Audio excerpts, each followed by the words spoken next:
Welcome. Thanks for coming to hear our talk, and thanks to the Interledger team for having us here.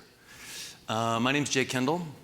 I run the DFS lab, and I'm going to talk to you today about some kind of a research and learning agenda we've been working on with the Interledger folks to better understand the African payments landscape. So first, I'll just give you a quick overview of who DFS Lab is. So we're primarily an investor in early stage tech companies across Africa, most of whom are in what we call the digital economy space. So they're companies that are building kind of a new digital economy stack for Africa. But we also do research and innovation programs, boot camps, things like that. So here's kind of a list of some of the things we do. As I said, we're investment fund managers, but also researchers. We run a global investor community of angels who invest in the startups alongside of us. Actually, some of you might be interested to participate. It's called Sufficient Capital. And we run some sort of boot camps, innovation programs, innovation labs, accelerators for different partners. And we're also just starting to get into the carbon market. So that's us in a nutshell. And here's our team. Some of you may have met Shernay, who's here. Hard to miss. She is our head of research and actually probably more responsible for the work you're going to see here today than I am. Of course, I gave her an opportunity to present it, and she was like, "Oh no, you get up there and do your own work. Don't try to shift your work. Don't try to shift your work onto me."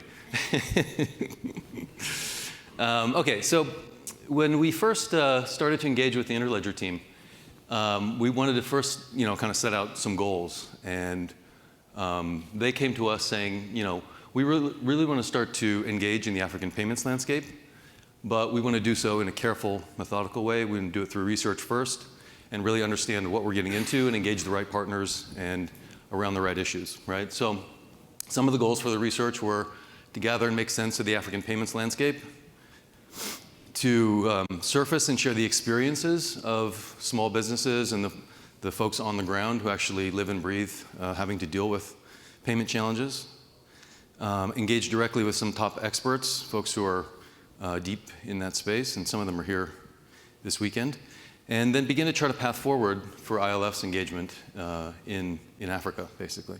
And so some of the outputs from this research based on those goals were, one, an African payments landscaping report that is kind of the bulk of what I'm going to talk about today. Also, a set of structured interviews we did with small business owners across South Africa and Nigeria, which I'm going to touch on, although that work's not completely finished, so I'm not going to go very deep on it today. A live learning trip in Lagos that we organized for the Interledger team to be there on the ground, meet people, really get to interface with partners and folks there. And then some diagnostic discussions that we've had since then, where we're trying to engage experts in kind of a closed-door format and deepen the understanding and deepen the engagement with the Interledger team. So I'll start off with our sort of flagship African payments landscaping report. Is based around a series of conversations we had with experts across the sector. So market participants, folks who are actually building solutions, running financial institutions, folks who are working at switches, various market experts of different kinds, and also kind of a deeper dive into the literature around the space. And all of it was based around trying to understand, in particular, as is appropriate, of course, for Interledger, what's happening with open and interoperable instant payments in Africa. So we first wanted to ground ourselves in what's actually the most kind of the outcome aspect of this, right? So we're going to get into what's happening in the payment space, but payments is kind of what determines financial inclusion, right? And so just starting off to give kind of a picture of financial inclusion across Africa, it's actually a lot more varied than you might expect, right? So you have countries like Kenya and South Africa who have financial inclusion rates up near the bottom of the range for Europe, right? Greece and Italy might not be so much further along than they are, but then most of the countries in Africa are quite a bit lower, where you have less than half the population, half the adult population, with a bank account or having used a digital payment service. So there's a lot of work to do, obviously, but also a big variety of different contexts and sort of situations, right? So that's first thing. Through the conversations that we had and through the research we did, we found that basically there's a lot of challenges, right? And historically, sort of national and domestic payments across Africa suffer a lot of challenges. We'll get into some of those more specifically, but you can see some of them here, right? So the light blue ones are more prevalent in kind of the national or domestic payment side, and then the blue ones more in the cross-border side. But all of them affect sort of the outcomes and the payment landscape in general. There's a lack of interoperability in a lot of contexts. The low-value retail cross-border segment's very poorly served, as Arun Jay talked about earlier in his talk this morning. Regulation's quite fragmented and sometimes not clear at all. Lots of coordination failures, getting large players to act in concert, getting the market to kind of come together around individual solutions, et cetera, right? So just to kind of double click on one of those, the cost aspect is huge, and the ability of some of the switches and payments initiatives to reach appropriate scale can be pretty challenging. So here we collected data on cost per transaction across a bunch of different switches in Africa, and you see KenSwitch, quite expensive, InterSwitch Kenya, InterSwitch Uganda, Umoja Switch, all of them quite a bit higher than sort of international benchmarks would normally put it right down, closer to the Visa or MasterCard level, where things are quite cheap. And it's important to understand kind of where this comes from, right? So cost in payments and just sort of success in payments in general is very much driven by volume and adoption. This is very, very critical, right? If you can't get enough people using the switch or your payments initiative, you're going to have, all that cost is going to be spread over a much smaller number of users and transactions, and so the per transaction cost and the per user cost are going to go up. And this can create a very kind of a vicious cycle, right? So part of the reason why some of the ones that are quite expensive is that they have a really hard time driving kind of comprehensive adoption across all the banks and all the financial institutions in their given market. And so what happens is, the big banks may decide we're going to sit it out, use our own infrastructure, use a kind of a one-off home-built solution. That means that all that cost then has to be borne by the rest of the market participants, and that drives up the per transaction cost. It also can very much affect service quality. So it means that the switch is kind of starved for resources.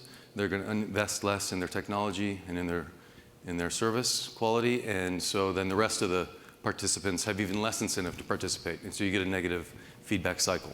And this is one of the most critical things about payments, is that you need to drive adoption. You need scale is kind of everything in the payment space, and you get very negative effects when you fail to achieve it, negative network effects and negative scale effects. And if you do achieve it, you get very positive network effects and scale effects. So it's a very critical kind of component of success in the payment space. So we wanted to, Interledger really encouraged us to kind of unpack that a bit. And this diagram is a bit of a kind of a causal model of how better open interoperable instant payments can lead to financial inclusion, which is a big priority for the Interledger team, and for, of course, lots of other policymakers and initiatives across the continent in Africa. And you might be saying, okay, so this, you guys maybe want to get better at drawing these diagrams. It's a very complicated diagram. It's very hard to understand. But actually, I think it's appropriately complicated, because the causal mechanisms that relate better open instant payments are quite complex, and there's a lot of feedback loops, and not easy to always tease out the kind of causal mechanisms. But you can see, if you do achieve open instant payments in a good way, you'll get some of these mechanisms on the bottom. We have more use cases that you can serve. You'll have reduced transaction costs for customers, and increased competition can all drive sort of better product quality, better experience for the user. And you can also get lower cost for the service provider. All of those eventually lead up into a better experience and improved financial inclusion. And you might say, okay, so that's a nice theoretical diagram, but how does that work out in the real world? Well, when I was at the Gates Foundation, about 8 or 9 years ago at this point, my team engaged with the mobile operators in Tanzania. And at the time, there was no interoperability anywhere in Africa, actually, across mobile money players. And so we spent a couple of years really cajoling them, getting them to the table, taking them out to fancy dinners as a group, trying to get them comfortable with each other, to initiate and to instantiate an interoperability scheme that connected the different mobile money players in Tanzania. And that kicked off in 2014 with 3 of the smaller players. And then eventually in, I think, 2016 or 2017, Vodafone, which was the biggest one, joined. And you can see that the growth after that phase was pretty substantial. And a lot of that growth is definitely cross-border, cross-net transfers, so transfers that wouldn't have been possible without the interoperability. So it really grew the market and behind that growth, it's not just sort of sort of cold numbers of increasing volumes. Those volumes come from people seeing that their needs are much better met by a system where they don't have to have 4 accounts on 4 different systems in order to be able to transfer to other people. They can have 1 account and do a lot more with it. So when you achieve open instant payments and interoperability, you really see growth in the whole system, and you see more benefit for the end user. So then how is that playing out at kind of the regional level, right? So we think there's cause for optimism. This is a map of some of the instant payment schemes that have been launched or in the sort of the process of launching across Africa. And you can see that there's quite a bit of progress already starting to happen. In the report, we have kind of some case studies on a few specific ones in here to sort of understand their experience. But we do think that there's a lot of activity, but again, long ways to go still, right? So certainly not true that open instant payments has been solved all across the continent. So a lot of room, I think, for Interledger and the Interledger community to play in this space and to help move things forward. So that's a sort of summary of the main results of the paper. There's a lot more to it, of course, if you want to go download it. It's on the Interledger website in the Our Work research section.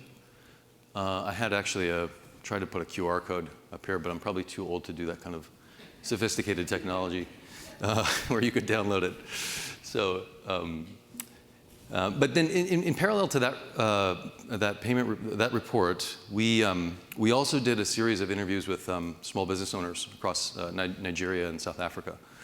And the Interledger team really encouraged us to do that partly because they wanted to make sure the voices of people who are on the ground living with the problems in the payment sector and the people whose sort of economic ambitions and lives are being frustrated by bad payments, that their voices were brought into the conversation, that we weren't just sort of talking to high-level experts and people who run banks and things like that. So, and it was a very valuable exercise, and we're going to release another report based on that research as well, those interviews.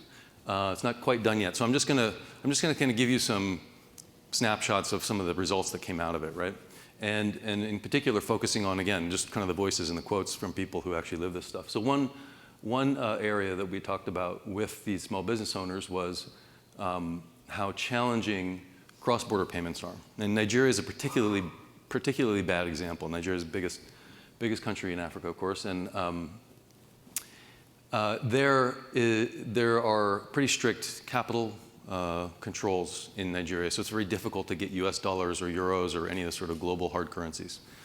And so for small business owners, they face this constant challenge, especially ones who are maybe importing goods for resale or doing exports, anything that, anyone who's managing anything that's going across the border, they have a really hard time sourcing US dollars. And actually, unless you have a particular kind of account, you can't really even get more than like $20 to $30, $40, $50 at a time. And you can see some of the quotes here, right? I mean, oh, sorry. jumping the gun here. Okay. I once had to discard a business idea because I could not raise enough dollars to pay for the equipment, and yet had enough naira. So, someone who had a profitable opportunity but completely missed it because they couldn't find and source the dollars to make the transaction happen. I've received a quote to buy supplies from China. Then I go around searching for dollars and compare the rates of the dollars from the banks in the black market. So it's what most of us would consider kind of an everyday thing, buying something, maybe buying something from another part of the world, sets off this mad scramble for a Nigerian business owner to find the currency. Another one is the kind of lack of recourse. And we talked to folks about both kind of international payments providers like PayPal, but also the local brand, mobile money. And in both cases, there's both the fear of fraud, but also errors in payments. They do occur. I'm sure you've all experienced it, and it's especially challenging, I think, for small business owners to get recourse, to get reversal of transactions, or to report when they feel that fraud has happened. And part of it is just, like PayPal, the international payment operators, don't necessarily have local numbers people can call. It makes it quite challenging to kind of reach out. And even within the mobile banking sector, which is local, you find, in particular, mobile banking, there's a lot of, you're basically sending money to someone's phone number. And, as often as you've ever made misdialed a number and called the wrong person, that's how often you'll send money to the wrong person. So that was another big area for a lot of the small businesses we talked to. And then a final one was there's a whole rich set of kind of traditional financial practices that people use mostly to get around some of these problems that we surfaced with sort of bank or sort of more formalized payment mechanisms, right?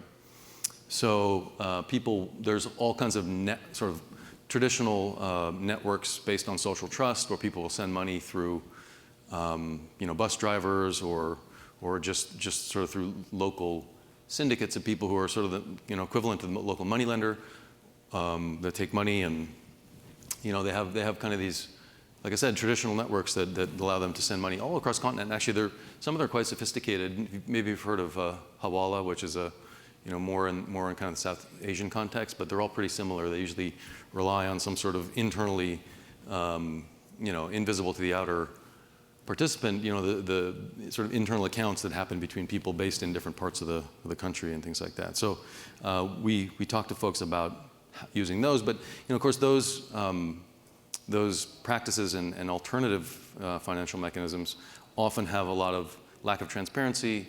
It's often hard to predict what price you're going to be charged. As you can see in this quote, they kind of feel like you just get charged based on how much money they think you have and how much you're willing to pay. So those aren't necessarily gonna fix the situation. They're a response to a bad situation, but they're not like an optimal situation. So then looking forward, we see deep challenges, but also innovation across Africa and cause for optimism.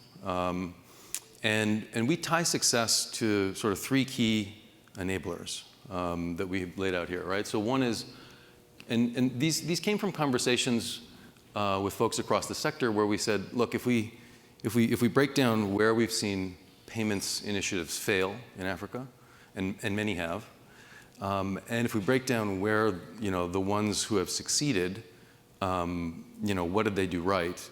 The ones that failed almost always stumbled on one of these three things, one or more, often all three at once.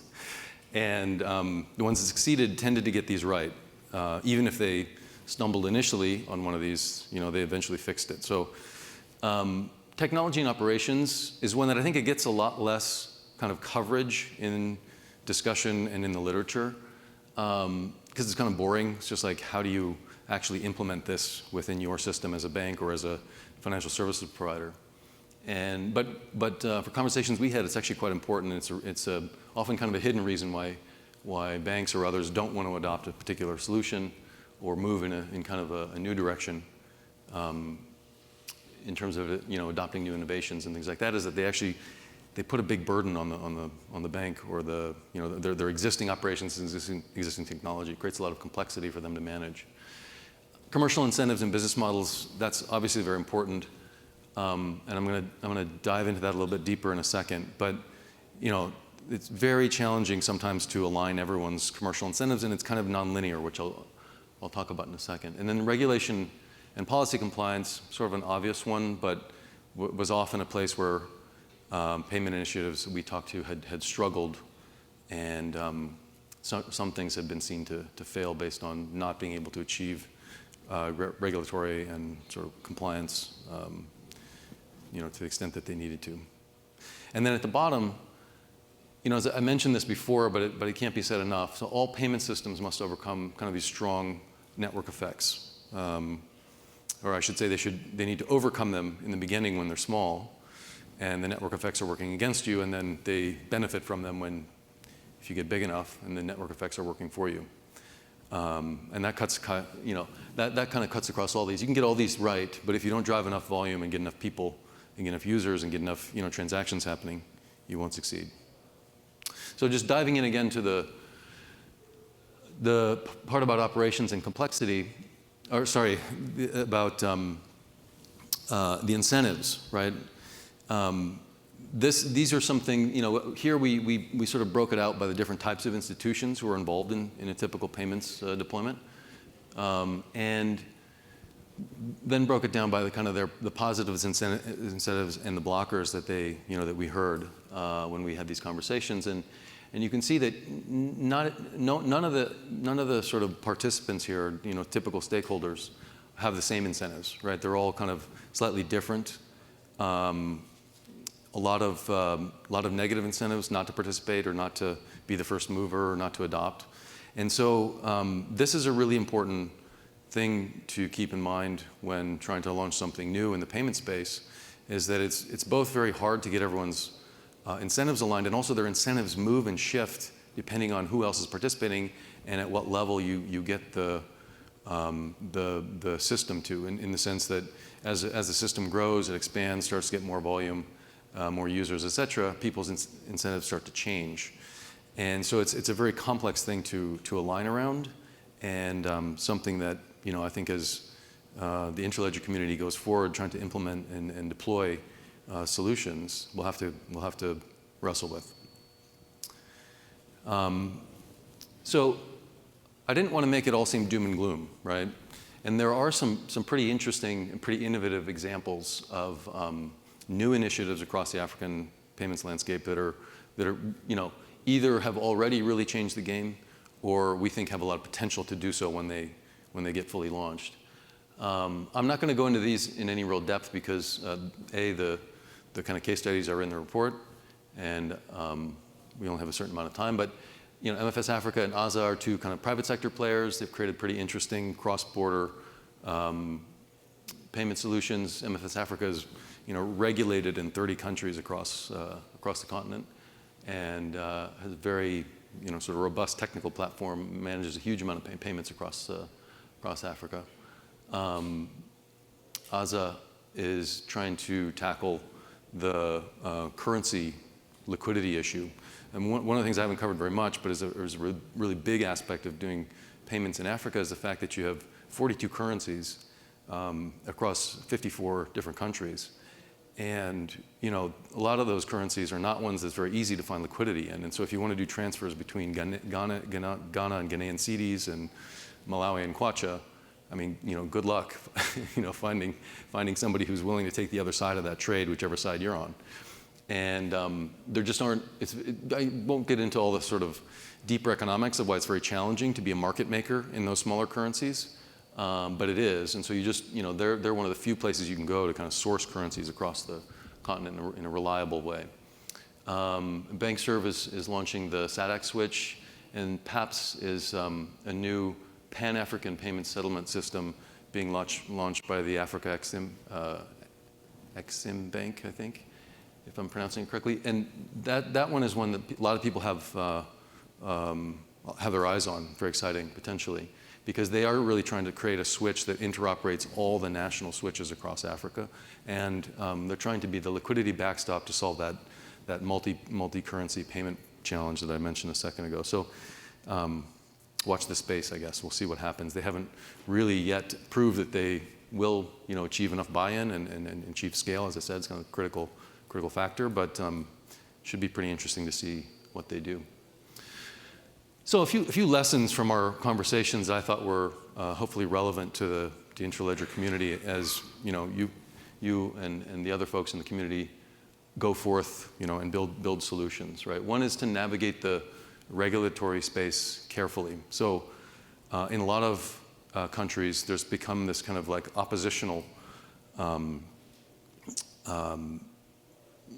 sort of atmosphere between the fintechs and the crypto companies on one side and the regulators on the other.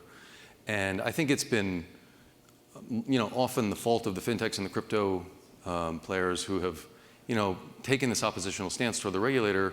They're slow, they're incompetent, they're getting in the way. Well, they're slow. I wouldn't necessarily grant that they're all incompetent, but I think that, at the end of the day, they're going to have their say. They are the regulator. And so it doesn't help to create that kind of oppositional atmosphere.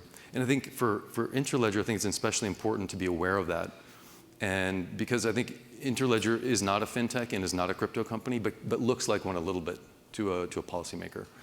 And some of the implementers in the Interledger community are fintechs or are crypto companies. And so the community will have to sort of navigate that space. And I think you want to stay on the right side of having a good relationship with the regulators whenever possible, right?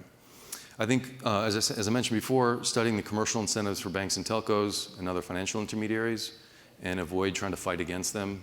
Sort of learn what makes them tick, what drives their revenue, their products, and try to ride the horse in the direction it's going, to use a metaphor my dad used to use.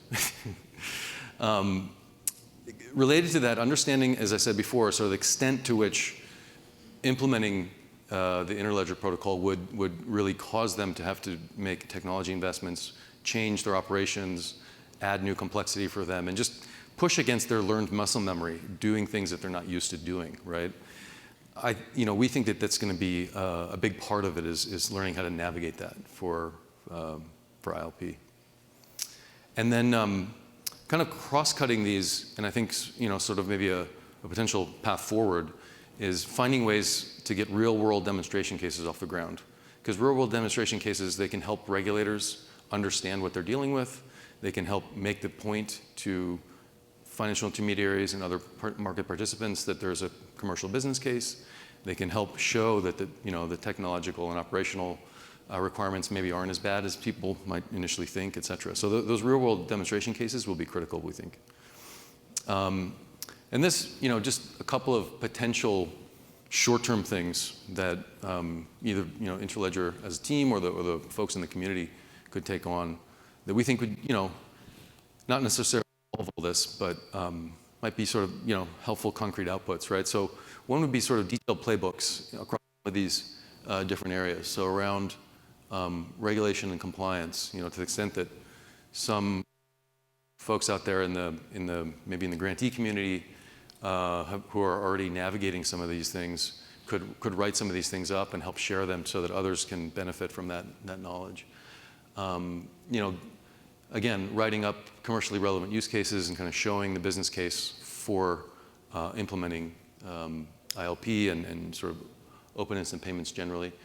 And reference manuals to deploy the technology stack. And when I say that, I don't mean how to deploy Rafiki or ILP itself, because I think actually you guys have done quite a good job in the technical documentation, but really understanding what it implies for a bank, let's say, or MFI to adopt and use it for the rest of its operations and systems that it has. That's the kind of thing that I think would be helpful. So, and then of course, not to repeat myself too many times, but trying to get real-world pilots stood up that really sort of show the value in real life. I mean, that's obviously going to kind of move things forward. So that was our research. Hopefully found it useful. Is there any questions from the audience before we wrap up? The audience. There is no questions from the audience. Thank you for having me.